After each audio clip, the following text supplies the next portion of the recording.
Hi sister, round வந்து எப்படி போடுறதுன்னு வந்து கேட்டிருந்தீங்க. ஸ்டார்டிங்கில் வந்து பார்த்திங்கன்னா ஃப்ரீ ஹேண்டில் போடுறது கொஞ்சம் கஷ்டம் தான். நான் அது வந்து சும்மா ஒரு எக்ஸாம்பிளுக்கு டிசைன் வந்து திக் லைனாக போட்டால் எப்படி இருக்கும், தின் லைனாக போட்டால் எப்படி இருக்குன்றதான் நான் அது போட்டு காமிச்சேன். நீங்கள்லாம் ப்ராக்டிஸ் பண்ணிட்டீங்க, ஓகே தான். அது நீங்கள் நான் ப்ராக்டிஸ் பண்ணது நல்லதான். நெக்ஸ்ட் கிளாஸ் உங்களுக்கு வந்து அது ஈஸியாக தான் இருக்கும். ஸோ இப்போ வந்து நான் எப்படி அது போடுறதுன்னு வந்து சொல்லிடுறேன் உங்களுக்கு, ஓகேங்களா? ஃபஸ்ட்டு வந்து பார்த்திங்கன்னா ஒரு ப்ளஸ் மாதிரி போடணும், ஓகேங்களா? அதான் வந்து இது வந்து உங்களுக்கு மட்டும் தெரிகிற மாதிரி போடணும். நான் கொஞ்சம் வீடியோக்கு தெரியணுன்றனால கொஞ்சம் டார்க்காக வந்து போட்டு காட்டுறேன், ஓகேங்களா? இந்த மாதிரி போட்டுட்டு இந்த மேலே இருக்க முதல்ல அதை வந்து ஜாயின் பண்ணுங்க.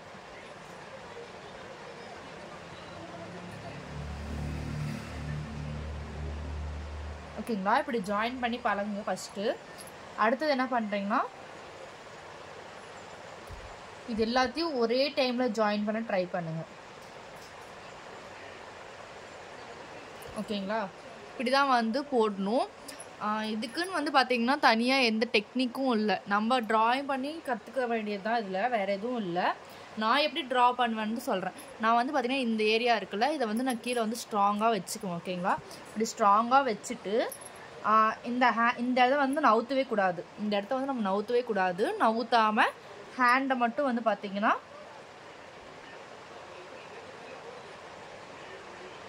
இப்படி திருப்புவேன். இந்த கையை மட்டும்தான் இப்படி திரும்ப. நம்ம வந்து இந்த இடம் வந்து பார்த்திங்கன்னா நல்லா இப்படி ஸ்டிஃபாக ஒரு இடத்துல இருந்துடணும். நம்ம சப்போர்ட் கொடுக்கணும், ஓகேங்களா? கொடுத்துட்டு தான் நம்ம அதை இப்படி பண்ணும்போது அந்த ரவுண்ட் வந்து கரெக்டாக வரும். நம்ம கையை வந்து ஆட்டாமல் நீட்டாக போட்டோன்னா ரவுண்ட் வந்து கரெக்டாக வந்து வந்துடும், ஓகேங்களா? இதில் பெருசாக எதுவும் இல்லை. நீங்கள் போட போட உங்களுக்கு அது வந்து பழகிடும், ஓகேங்களா? நான் வந்து இப்படி தான் வந்து போடுவேன், அதுதான் உங்களுக்கு சொல்லிக் கொடுக்குறேன், ஓகேங்களா? லைன் போட வந்து எல்லோரும் ஏன் எவ்வளோ கஷ்டப்படுறீங்கன்னு தெரியல. லைன் வந்து ரொம்ப ஈஸி தான். நீங்கள் ப்ராக்டிஸ் பண்ண ஈஸியாக தான் இருக்கும். என்ன பண்ணணும்னு வந்து பார்த்தீங்கன்னா, இப்போ ஒரு இடத்துல ஸ்டார்ட் பண்ணுறீங்க. ஸ்டார்ட் பண்ணுற இடத்துல வந்து கோன் வந்து பார்த்திங்கன்னா கீழே இருக்கணும், அதாவது பேப்பரை டச் ஆகிருக்கணும், ஓகேங்களா? டச் ஆகிட்டு கொஞ்சம் இதுலேயே வந்து அப்படி தூக்கிடணும். லைட்டாக மேலே தூக்கிட்டு ஒரே ப்ரெஷரில் இப்படி இழுத்திங்கன்னா லைன் வந்து பார்த்திங்கன்னா பர்ஃபெக்டாக வரும், ஓகேங்களா? எந்த ஒரு இதுவும் இல்லாமல் பர்ஃபெக்டாக வரும். ஒரு இடத்துல ப்ரெஷர் கொடுக்குறீங்க, லைட்டாக கோனை மேலே தூக்குறீங்க, அதே ப்ரெஷரில் மெயின்டைன் பண்ணி எடுத்துன்னு போகணும், ஓகேங்களா? இது மாதிரி போடும்போது லைன் வந்து நீட்டாக வரும், ஓகேங்களா? அதே மாதிரி திக் லைன் வந்து பார்த்தீங்கன்னா 2 லைன் போட்டுட்டு உள்ளே வந்து அப்படியே ஃபில் பண்ணுங்க. நீங்கள் ஒரே ப்ரெஷரில் வந்து ஃபில் பண்ணும்போது தான் அது நீட்டாக வந்து வரும், ஓகேங்களா?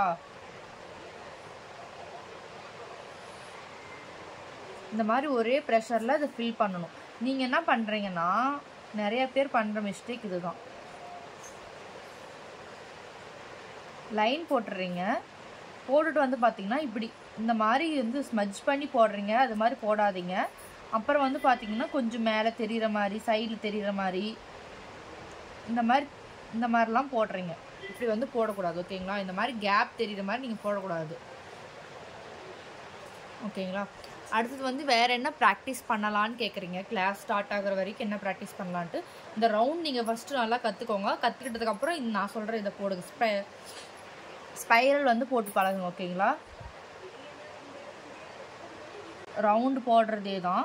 ரவுண்டு மாதிரியே போட்டுட்டு அங்கே டச் ஆகி அப்படியே உள்ளே வந்துடணும். ஒரு லைனோட ஒரு லைன் வந்து டச் ஆகாமல் ஒரு 3லேருந்து 4 ரவுண்ட் வரைக்கும் உள்ளே கொண்டு போகணும். அப்போ தான் ஸ்பைரல் வந்து பார்க்குறதுக்கு நீட்டாக இருக்கும், ஓகேங்களா? இதை வந்து ப்ராக்டிஸ் பண்ணுங்கள். இதுவுமே உங்களுக்கு கொஞ்சம் கஷ்டமாக இருக்கும், அதனால் வந்து இதை ஃபஸ்ட்டு ப்ராக்டிஸ் பண்ணிக்கோங்க, ஓகேங்களா? பாருங்கள், ரவுண்டு மாதிரியே போடுங்க. ரவுண்டு மாதிரியே போட்டுட்டு உள்ளே வந்து டச் ஆகாமல், எந்த ஒரு கோடுமே ஒன்றுக்கு ஒன்று டச் ஆகக்கூடாது, ஓகேங்களா? டச் ஆகாமல் நீட்டாக இப்படி வந்து போட்டு முடிச்சுக்கோங்க. இதுவும் உங்களுக்கு ஃபஸ்ட்டு வந்து கஷ்டமாக இருக்குன்னா அதே மாதிரி ப்ளஸ் சிம்பிள் போடுங்க. இந்த ப்ளஸ்ஸை வந்து ஜாயின் பண்ணி அப்படியே உள்ளே கொண்டு போங்க, ஓகேங்களா?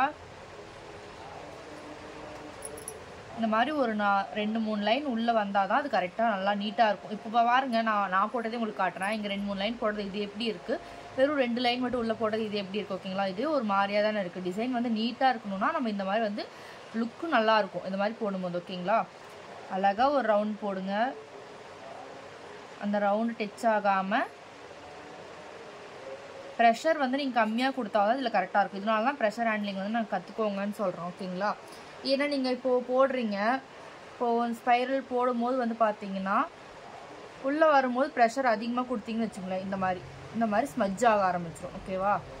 அதனால தான் ப்ரெஷர் வந்து கம்மியாக ஓடுறதுக்கு வந்து கற்றுக்கோங்கன்னு சொல்கிறேன். ஸோ இதெல்லாம் ப்ராக்டிஸ் பண்ணுங்கள். நான் சொல்லிகிட்டே இருக்கேன், யாரும் அவ்வளோவா கண்டுக்க மாட்டேங்கிறீங்க. எனக்கு அதுதான் கொஞ்சம் வந்து கஷ்டமாக இருக்குது. ஓகே, ப்ராக்டிஸ் பண்ணுறவங்க பண்ணுங்கள், ஒர்க் ஷீட் அனுப்புங்க, ஓகேங்களா.